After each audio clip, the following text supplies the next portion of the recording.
Sara Santosh and you're watching Southall TV News Roundup, and welcome to our first programme. January being the first month of the year, we'll be looking at the biggest news stories for the month, starting with the New Year's celebrations, which was celebrated in all the big cities with fireworks displays, music and themed events, followed by the New Year's Day parade in central London on the 1st of January. However, the biggest news story this month was the shooting at the offices of Charlie Hebdo in Paris on the 7th of January, where two masked gunmen stormed the building and killed 11 people. It was thought that the attack was in response to the magazine printing images of the Prophet Muhammad back in February 2006. On the 11th of January, 2 million people, including more than 40 world leaders, met in Paris, and 3.7 million people joined demonstrations across the city. Je suis Charlie became the slogan for the demonstrations, depicting the right to exercise freedom of speech. Looking at national news headlines, the head of the Police Federation has recommended that all frontline officers in England and Wales should be offered tasers in light of the increased terrorism threat. Steve White stated that the devices would help protect against dangerous people who could be preparing to attack officers. However, the Chief Constable's lead expert on armed policing said extended use of tasers should be linked to risk assessment. The Federation is to vote on the proposal of offering all frontline officers training in the use of tasers next month.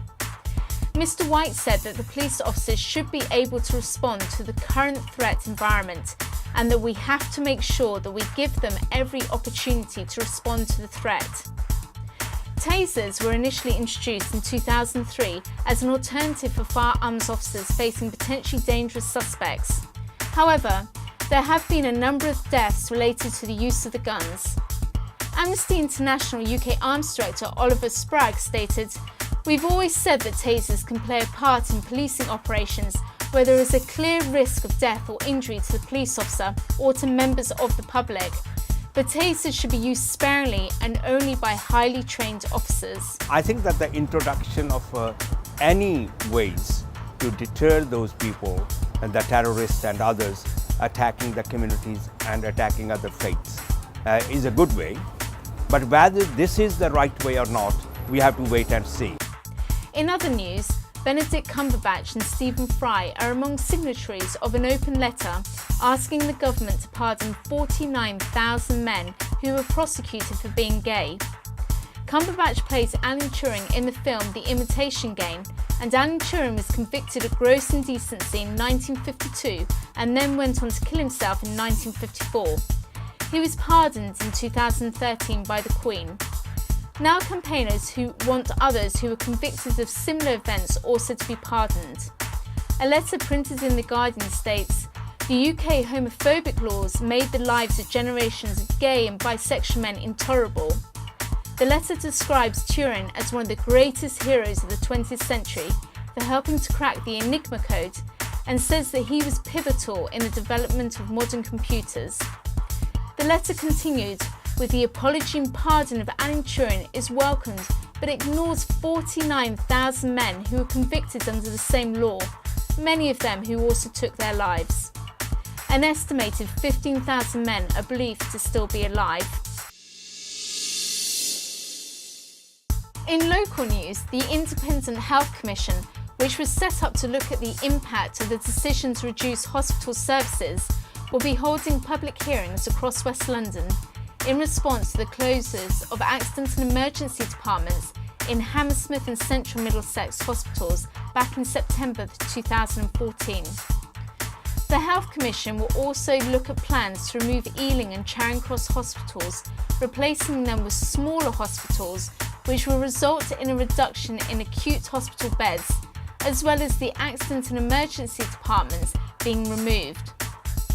The maternity services in Ealing will also be considered, which will mean that women will no longer be able to give birth in Ealing Hospital. Councillor Julian Bell, leader of Ealing Council, said, "We've been saying for 2 years that the NHS plans for this area were untested. We're delighted that we have such a high calibre commission reviewing the evidence before providing its opinion. The local health services are essential to our residents.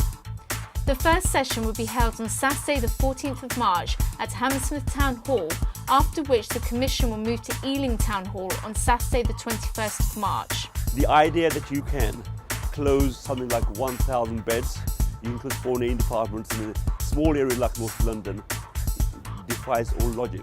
So I welcome this. I think this idea that this is a closure of 4 A&Es is a good idea. It has been something which I have campaigned against. People in London have been campaigning against also, but this will be new objective evidence, and I hope that this will put a stop, right, to this ludicrous policy which is driven by ideology rather than the needs of the people. That's it for now. I'm Sara Santosh, and thanks for watching Southall TV News Roundup.